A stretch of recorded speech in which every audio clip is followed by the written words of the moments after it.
Okay. Hey, we are live. Welcome everybody. Welcome. Hey, I am David Shakavage, and this is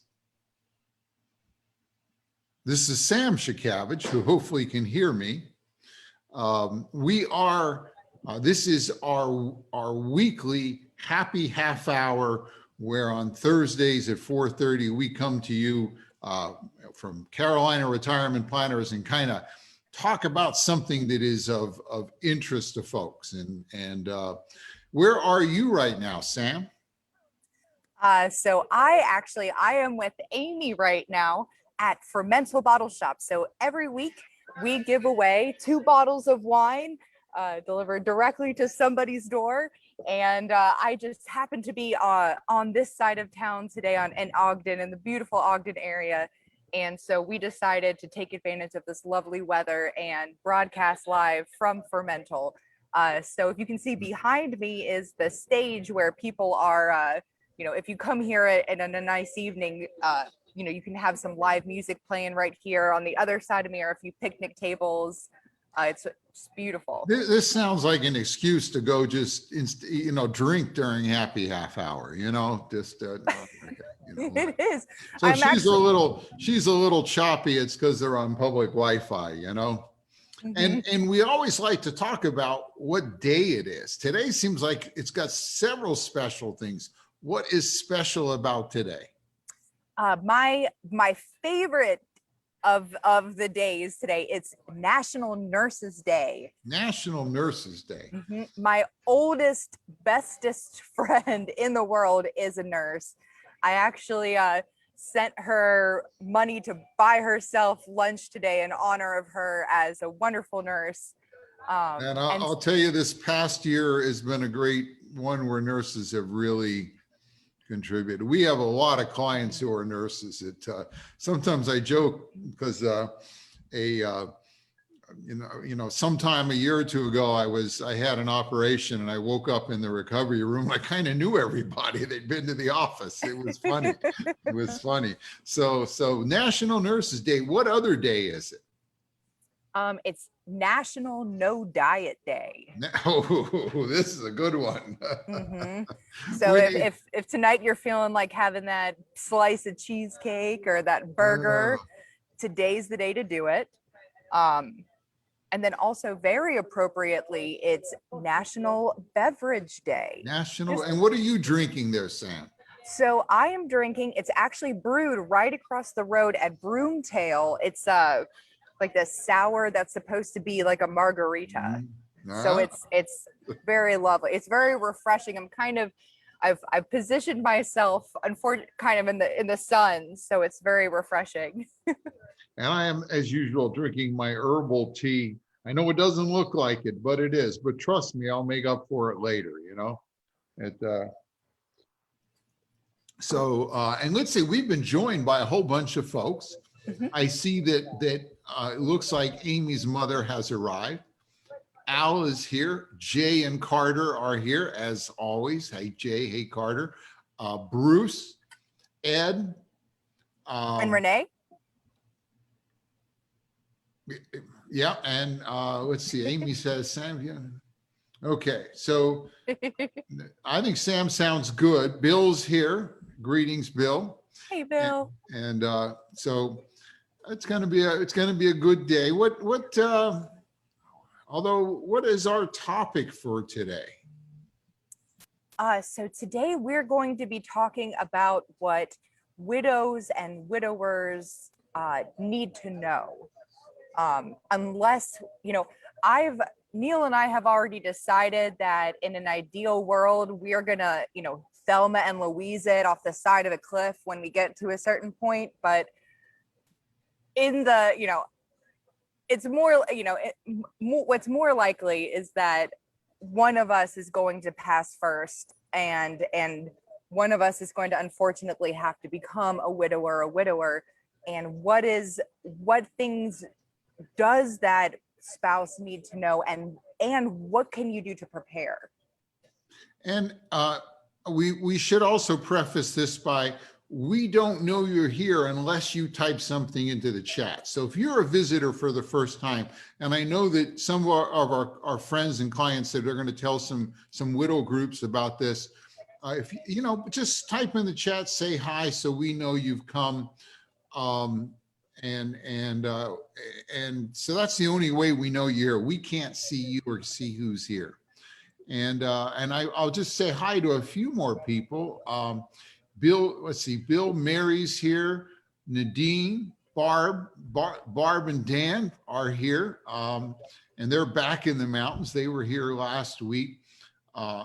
Martha is here as usual. Kay, Barbara, nice to see you here. Barbara, Teresa, and Diane, Kay. You know, so says that a no diet day sounds awesome. Yeah, it does.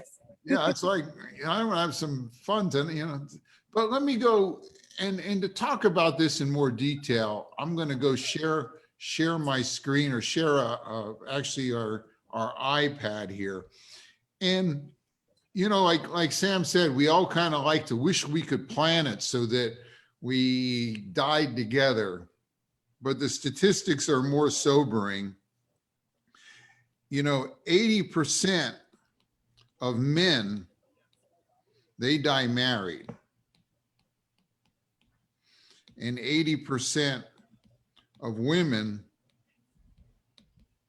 they die single. So when we talk about, you know, widows and widowers, boy, statistically, 80% of the time, it's probably a lady who ends up alone, you know, in a marriage. So, so that it's just thought to recognize that. It was sort of, you know, we have a whole ladies course we teach, and there were some sobering statistics. I think the average age of widowhood is 59, or, you know, much earlier than I might have imagined.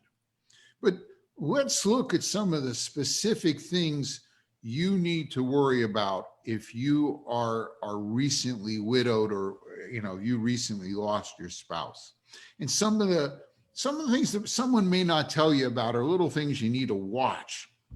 One of them, to start with, has to do with IRAs and 401ks. You know, while we're working, we put away money. We don't have to pay tax on it. Later on, when it comes out, we have to pay tax. And let's say your spouse died and they have an IRA or a 401k. Now, there's two major ways that you can choose to take this money and bring it to yourself. And if most people will do a rollover, they'll say, okay, my husband died and I'm going to roll his IRA or 401k into my name, so it becomes your IRA and 401k. Mm-hmm. There's a problem with this, though. If you are less than 59 and a half and you need access to that money, you're going to have to pay a penalty, because it's just like your IRA. You can't take money out of your IRA before 59 and a half. When you roll it over to you, you will have to pay a penalty. Now, there is another strategy that you can use that says, well, if you're under 59 and a half, you'll pay a penalty if you need to take it out. If you need to take it out, if you roll it to yourself at that age, you've given up some flexibility. A second way to take it is as an inherited IRA. And if you take it as an inherited IRA, you will have the ability to take money out, still have to pay tax on that money, but you won't pay a penalty. And I can remember, oh gosh, it's been probably 15 years. One of my clients 15 years ago, husband and wife, the husband had cancer and they came to us and we set things up, and he passed 2 or 3 years later, and we took his IRA and we moved it to her as an inherited IRA, because she was still like 55. And then when she turned 59 and a half, we then moved the money to her own name. and I'll tell you, I could go on for half an hour with all the rules for, what life expectancy table you use and everything else. Sam and I are part of Ed Slott's IRA, Elite IRA advisory group. And man, we have learned all the rules, and you could go on forever. But I think the other message is, if you have recently lost a spouse, you want to be very careful, understand what you're doing, get some really good advice on handling their IRAs. Don't just, there's some tricks there you want to be cognizant of, and that's one place.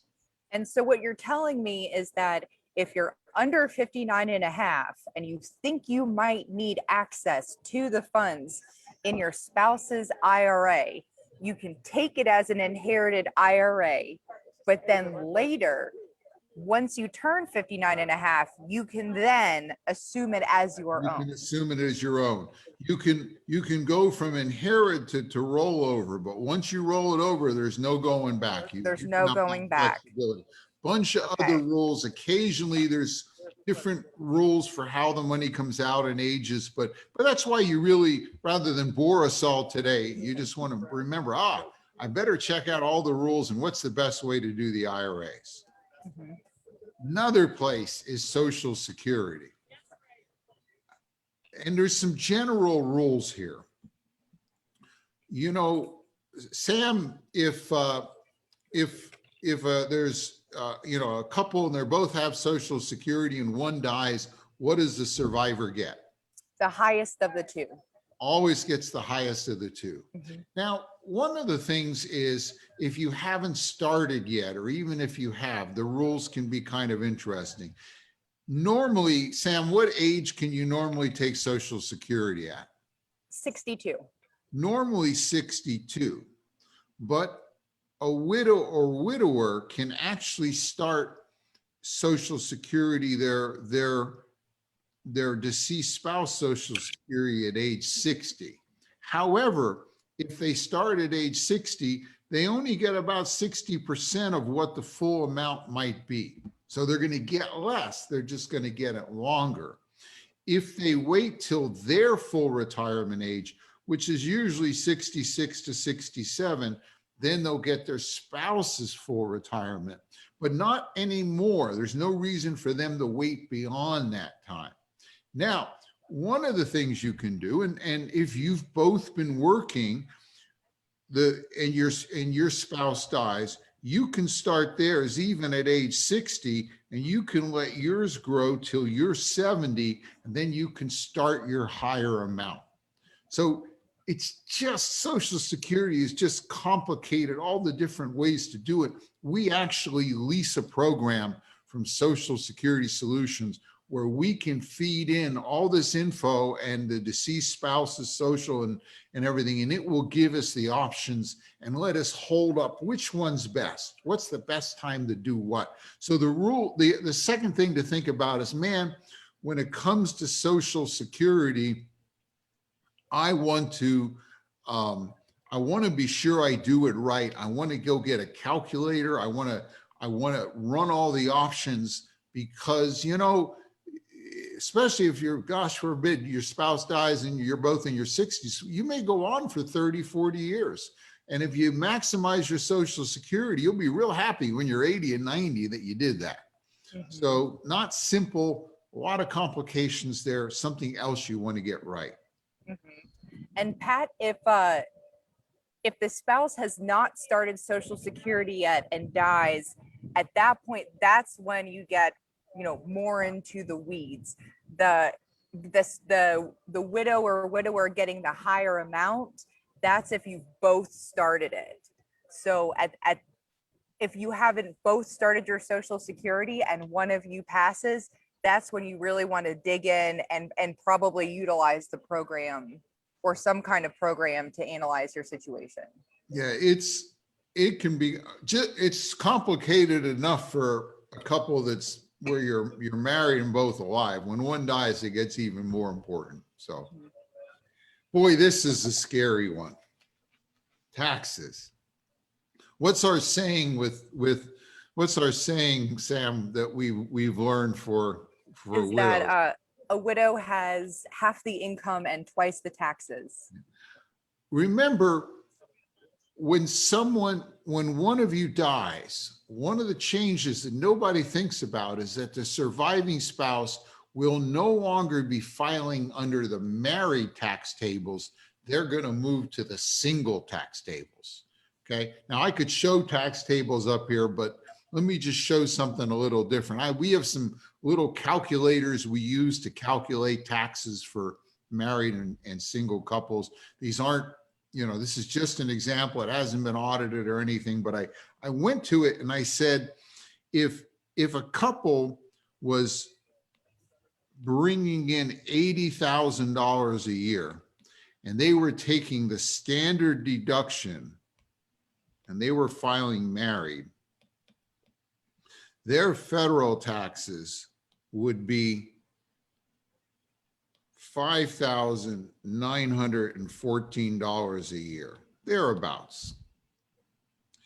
If that same couple, one of them dies and they're filing single and they still have that 80,000 in income, well, now their taxes are, You're on the eraser. their taxes are $13,341. Wow. That's like $7,000 plus more in taxes for the same income, single versus married. And this is something, this is where we'll talk about it a little bit at the end. This is where if you're married now, you want to get the taxes out. You want to pay the taxes now and get money into the tax-free world. We talk about this a lot, but this is sort of showing when we say the widow has half the income and twice the taxes, you see kind of what we mean here. So taxes. I mean, in that case, it's more than double. It's more than double. And I haven't even, there's cases where if you make over about $88,000 adjusted gross income and you're single, they start increasing by about $60 a month the amount you pay for your Medicare supplement. They take that extra out of your Social Security. So there's other places in the tax world that things increase as well. The tax on your Social Security will increase sooner, all kinds of things. So, and now here's the other thing. If your spouse dies, you still get to file as a joint tax return in their year of death.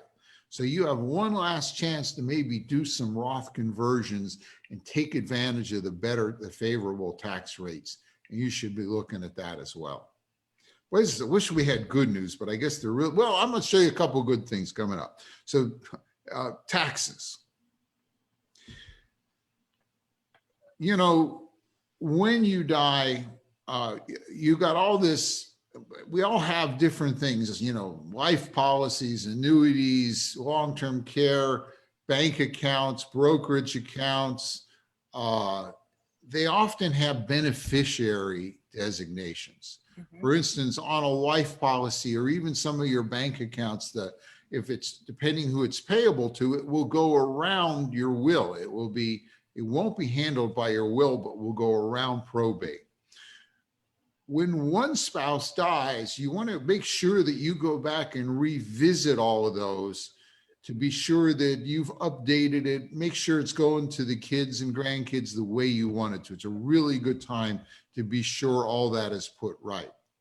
And it's just something to think about, want to go revisit all that. If you know that if you're married and if you have a house and it was and you bought it for $200,000, was down on the beach and it went up to $700,000 and you sell it, well, you've got the difference between these two is $500,000. You have capital gains of $500,000 on that house. Right now, if you're married and you sell that house, the first 500 you get without having to pay capital gains tax on it. That's a basis. It's what a married couple gets. If you're single, you only get $250,000 gains forgiven. So if this was you and you you died and then you sold the house, you would only get 250,000 exemption. So you'd pay tax on another 250 of about 15 to 20% federal tax, maybe more with state on that gain. Here's something though to think about. There's a 2-year rule where if a spouse dies, the surviving spouse has 2 years to sell it and still get the full 500. So you kind of want to think about that in terms of if it's a time to sell, there's an advantage to selling in those first 2 years and still maintain that 500 exemption. Okay, stepped up basis. This is one of the I don't want to say positive things, but if you bought, if you bought a stock at $10 and it went up to $100, you bought Apple or something years ago and it went up to $100, there is $90 in capital gains. When one spouse dies, and again, this is going to be dependent on your situation, but if one spouse dies, you have the chance to capture these get these capital gains forgiven. You get what's called a stepped up basis. You want to be sure that your advisor, your broker, and everyone else has gone in and stepped up the basis. It will be what the value was on the date of their death. Rules here are complicated, but you just want to make sure you're saying, oh, let me go, hey, who's taking care of this? Is this being done? So that's interesting. Is that what kind of title do you have to have on that account? Can that be a joint account? It can be joint, it can be a trust. And again, there's a lot of exceptions and things, but the more important thing is you need to go ask. You need to be aware of that. Because we've had people where they've had, we had one person worked for a big corporation. He had buku stock they'd given him. It was worth a whole bunch in capital gains. Another case where one of our clients passed away and his widow was able to get that stock with paying no tax on it. We were able to sell it and there was no capital gains tax on it. So again, something to be aware of. So there's nuances to it, but we just have to know that it's there. You got to know that it's there. It's the same way with taxes, Social Security, IRAs. We sit for days in classes that teaches the nuances. I just want to teach you to ask the questions as someone. So, and one thing I thought I might mention is, at some point for many people, a reverse mortgage is appropriate. Reverse mortgages used to be expensive and the companies were a little, I don't know, shaky, but the regulations have improved, the competition has improved, and there's much more regulated. They're kind of money of last resort, but I'll give you an example. We have a client lives in a golf course community near here. Her husband died. She didn't really have enough income to stay there, but she liked it. She had her friends there. And, I don't have to tell you in communities, you build these relationships. So we actually went and she did a reverse mortgage on that house. She's getting a steady stream of income from that house. And that will allow her to live there for years to come and still enjoy that community. There's a lot of strategies you can use with this. You want to be real careful and you want to talk to somebody. You want to be sure somebody besides the reverse mortgage agent is helping give you advice and guidance, because the reverse mortgage people are selling reverse mortgages.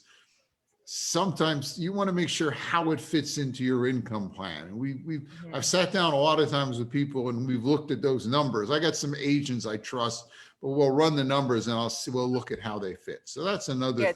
It's not a decision you make lightly.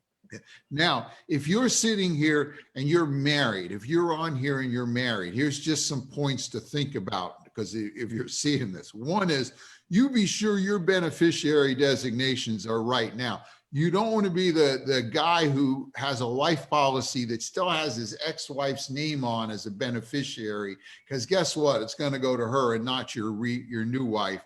You want to be sure those things are correct. They get forgotten. You want to pay the taxes now. Taxes are on sale. We've got things, you can go back and look at our reruns of Happy Half Hours or some of our other sites. You know, convert your money from an IRA to a Roth or one of the other strategies now while you can file as a married couple. You want to pay the taxes at the lowest rate. Now's the time to do it. If you're Hey, Dad, one of the things that I don't know that I think that I don't know if you mentioned, and I'm sorry if I missed it, is did you mention that the year that your spouse passes, you can actually still file a joint tax return? You did say that? Okay. Yeah. I'm so sorry that I missed that. That's okay. You can reiterate it. So rude. You got 1 year to do these, pay the taxes now if your spouse dies. You got 1 more year to do it. If you're deciding on Social Security, Social Security and pensions are great, but it often makes sense for the spouse that earns the most money usually to wait to 70 or as long as they can, because remember, the surviving spouse will get that higher amount. You're getting it not just for your lifespan, but you're the one who lives the longest. And so often that's where you use the software. How much am I giving up? Very often makes sense for the one spouse to start now and one to wait as long as possible. Same way with the pension. You can take it 50%. If you die, your spouse gets 50. We all sleep better if you take it. You'll get a little less, but we all sleep better if the surviving spouse gets 100. You should look at your plan, your income plan, to say, do I have enough money? What should I do? And again, that's why the income plan is really important, that you have that to make these decisions. One of our clients who unfortunately, who has been widowed a few years ago, she actually emailed us and said, hey, wanted you to know about the Modern Widows Club. This is the Cape Fear chapter of the Modern Widows Club. And she says, this is not a grief group, but an organization to help widows moving out of the grief phase and helping them thrive, or even longer term widows who serve as mentors. So Cape Fear at modernwidowsclub.org, or you can look them up on their Facebook page. But I thought I'd pass this along. I think this is something folks should know about. Absolutely. And lastly, you know, we've dropped a lot of info into this half hour.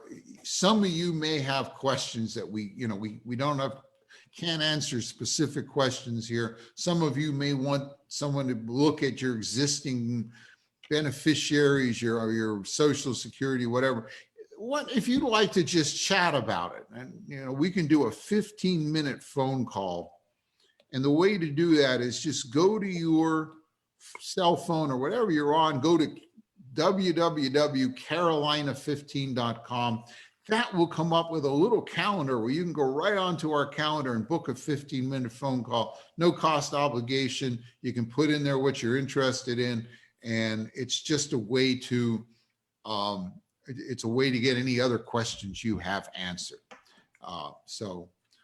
Now, I think we've covered it all. I think I'm out of, that's it. Sam, what do we have now? We have the best part. We do have the best part. We have the wine drawing.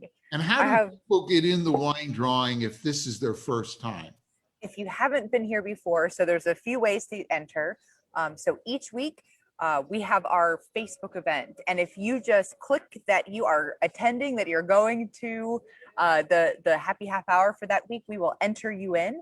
And if you share it with a friend, we will also give you an additional entry. And if it's Facebook, we can track that. If you are on our email list. Yeah, wait, where are you right now? Where's the wine come from? Well, I haven't gotten there yet. I just got ants in my pants. All right. Well, she's jumping the gun a little bit. So there's a few other ways to enter. Is that we also send out, if you're on our email list, or if we send out a few emails each week just to let you know what our upcoming topic is. And if you respond to those and you let us know any questions you have about that topic, any future topics you'd like us to cover, or you just say, enter me into the wine drawing, we'll enter you in. Or if you also forward that email to a friend, and you have to let us know, because we're not that we don't have that kind of savant tech savviness. In that case, you'd have to let us know. We'll give you an extra entry as well. You can always go to our webpage, carolinaretirementplanners.com, and you can email us from there. There's a lot of cool videos and info on there as well. And if you go under events, you can watch the other 43 happy half hours we have done since last June. So a lot of good info there to learn. If you enjoyed this, you'll enjoy the other 43, including the one where we teach you to make drinks at Christmas, so. Yeah. And well, our email is info@carolinarp.com, info@carolina, as in the state, rp.com. And if you shoot us an email, we can add you to our listserv, so you can just know ahead of time what we're going to be talking about, and you can get a jump on these wine entries. Now, Amy, so for what she's been readied, yes. where we are broadcasting from today is the beautiful Fermental, and so the winner is going to be getting 2 bottles of wine.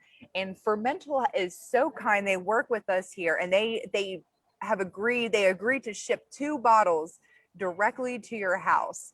Now you're always welcome to come and visit Fermental. It is a beautiful spot. I have the stage behind me, but behind you I had a beautiful spot, but I moved up to their desk. Not that this is bad. This is just as beautiful. But I was running out of battery power, so I'm up on their little deck here. They have all these like beautiful little tables out here, picnic tables, fairy lights. It's just a really nice outdoor space on a beautiful day. So I know that stuff here in the office, I'll tell you. I know. So if you're ever out, we try to invite you, David. We try.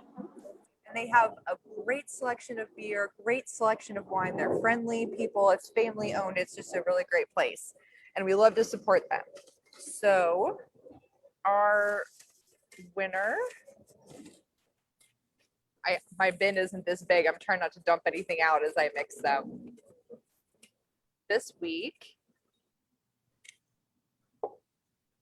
is Nancy K. Nancy K. Well, congratulations, So Nancy. congratulations, Nancy.